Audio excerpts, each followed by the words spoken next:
Hello dear viewers, I am Dr. Shravya, consultant fertility specialist at 49 Hospital, Secunderabad branch. ఇవాళ మనం అసలు endometrium గర్భసంచిలో ఉండే పొర ఈ ఎండోమెట్రియం ఇంపార్టెన్స్ ఏంటి, దీనివల్ల మన ప్రెగ్నెన్సీ అవుట్కమ్ ఎలా మారుతుంది, దీనివల్ల అబార్షన్స్ అయ్యే అవకాశం ఉంటుందా అనే విషయాల గురించి తెలుసుకుందాం. సో ఈ ఎండోమెట్రియం అంటే గర్భసంచి, ఎండో అంటే లోపల, మెట్రియం అంటే యూట్రస్ రిలేటెడ్. సో గర్భసంచి లోపల ఉండే లోపల భాగం, ఇన్నర్ మోస్ట్ లేయర్ని మనం ఎండోమెట్రియం అంటాం. అండ్ తయారైన బేబీ వచ్చి అతుక్కొనేది కూడా ఈ ఎండోమెట్రియం లేయర్లోనే.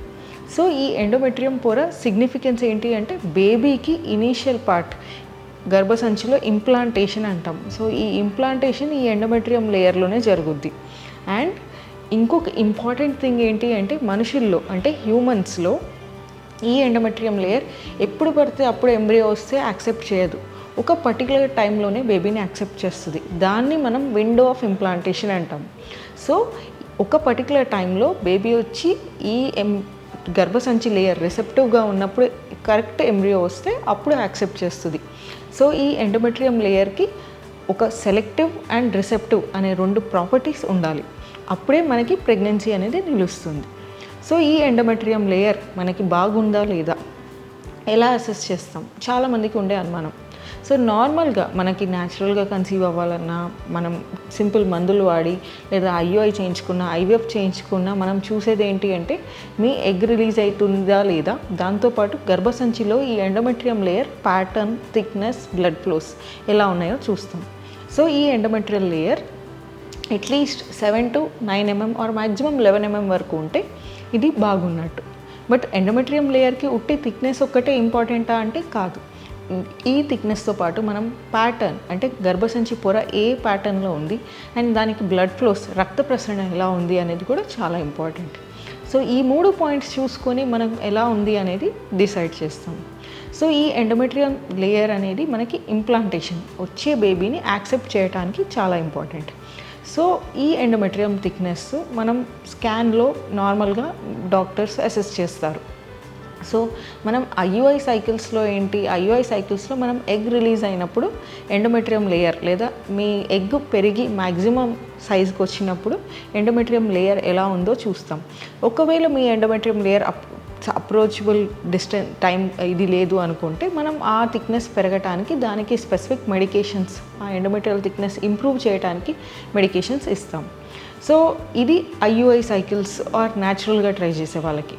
బట్ ఐవీఎఫ్లో ఎలా ఉంటుంది అంటే మనం మీకు ఐవీఎఫ్లో డైలీ ఇంజెక్షన్స్ ఇచ్చి లాస్ట్ డే ట్రిగర్ ఇంజెక్షన్ అని ఉంటుంది. అంటే లాస్ట్ డే మీ స్కాన్లో ఎగ్ నెంబర్స్ అని కరెక్ట్గా పెరిగాయి, ఇంకా మన ఇవాళ last day injection, 36 hours later egg pickup అనుకున్నప్పుడు ఆ రోజు ఎండోమెట్రియం థిక్నెస్ ఎలా ఉంది, ప్యాటర్న్, బ్లడ్ ఫ్లోస్ ఎలా ఉంది అండ్ వేరే ఫ్యాక్టర్స్ ఉంటాయి, మీ బాడీలో హార్మోన్ లెవెల్స్ ఎలా ఉన్నాయి, మీ అండాశయాల సైజ్ ఎలా ఉంది, అవన్నీ చూసి మీకు అదే నెల ఎంబ్రియోని పెట్టచ్చా లేదా నెక్స్ట్ మంత్ పెట్టాలా అనేది డిసైడ్ చేస్తారు. సో ఐవీఎఫ్లో మనకున్న ఒక అడ్వాంటేజ్ ఏంటి అంటే పొరపాటున మీ ఎండోమెట్రియం లేయర్ బాగాలేదనుకోండి, మనం వచ్చిన ఎంబ్రియోస్ని ఫ్రీజ్ చేసి మళ్ళీ నెక్స్ట్ సైకిల్లో గర్భసంచి లైనింగ్ మంచిగా వచ్చేటట్టు తయారు చేయొచ్చు. సో ఈ endometrium layer thickness or pattern, blood ఫ్లోస్ని అఫెక్ట్ చేసే ఫ్యాక్టర్స్ ఏంటి? ఎండోమెట్రియం నార్మల్గా అందరికీ బాగానే రావాలి, బట్ ఎవరికి ప్రాబ్లమ్స్ ఉంటుంది, ఎవరికైతే ప్రీవియస్ ఇన్ఫెక్షన్స్ ఉన్నాయో, మీకు ప్రీవియస్ టీబీ కానీ పెల్విక్ ఇన్ఫెక్షన్స్ కానీ వచ్చి ఉంటే గర్భసంచి లోపలి పొర డ్యామేజ్ అయి ఉండే అవకాశాలు ఉంటుంది. అలా డ్యామేజ్ అయితే లోపల అతుకులు, నీరు చేరి ఫ్లూయిడ్ లేదా యాషర్మన్ సిండ్రోమ్ అంటారు. సో అలా ఉన్న వాళ్ళకి గర్భసంచిలో బేబీని యాక్సెప్ట్ చేసే శక్తి తక్కువగా ఉంటుంది. ఇదే కాకుండా రెండో ఇంపార్టెంట్ థింగ్ ఏంటంటే మీకు గర్భసంచిలో అడినోమయోసిస్ లేదా ఫైబ్రాయిడ్స్ అంటే గడ్డలు, మధ్యలో కండరాల లేయర్లో గడ్డల్లాగా లేదా గర్భసంచి టోటల్ వాపు ఉన్న ఈ ఎండోమెట్రియం లేయర్ యాక్సెప్టింగ్ శక్తి అనేది తక్కువగా ఉంటుంది. సో ఈ కండిషన్స్ ఉన్న వాళ్ళకి కూడా మీకు ఐదర్ ఆపరేషన్ చేసి గడ్డలు తీయాలా లేదా ఏమైనా ఇంజెక్షన్స్ ఇచ్చి ఎండోమెట్రియం లేయర్ బాగా వచ్చేటట్టు ట్రై చేయాలా అనేది చూస్తాం.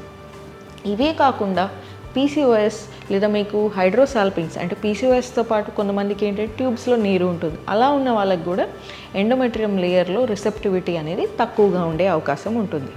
సో మనం ఎండోమెట్రియం లేయర్ అనేది యాక్సెప్టింగ్ శక్తి ఎలా ఉంది అనేది ఒక indirect assessment ultrasound. But ultrasound 100% మనకి డయాగ్నోస్టిక్ అక్యురసీ ఉండదు.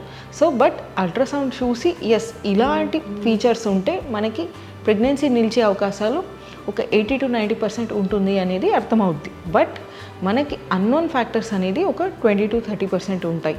సో అందుకని మనం major way of assessing endometrium అనేది అల్ట్రాసౌండ్. బట్ అది కాకుండా వేరే మొడాలిటీస్ ఏంటి అంటే ఒకటి హిస్ట్రోస్కోపీ, అంటే గర్భసంచిలోకి ఒక చిన్న టెలిస్కోప్ ఇన్సర్ట్ చేసి డైరెక్ట్గా విజువలైజ్ చేస్తాం లోపల లేయర్ ఎలా ఉంది. ఎవరికైతే అతుకులు లేదా ఎండోమెట్రియంలో ప్రాబ్లమ్స్ ఫ్లూయిడ్ వస్తుంది అనుకున్న వాళ్ళకి ఈ హిస్ట్రోస్కోపీ పద్ధతి అడ్వైస్ చేస్తాం. సో ఎండోమెట్రియం లేయర్ అసెస్మెంట్ బట్టి మనం ఎలా ప్రొసీడ్ అవ్వాలి, ఏ టైంలో ఎంబ్రియోన్ ట్రాన్స్ఫర్ చేయాలి అనేది డిసైడ్ చేయడం మీ డాక్టర్ చేస్తారు. సో ఈ వీడియో ద్వారా మీకు ఈ ఎండోమెట్రియం లేయర్ అసెస్మెంట్ దీని యొక్క ఇంపార్టెన్స్ అర్థమైంది అనుకుంటున్నాను. Thank you.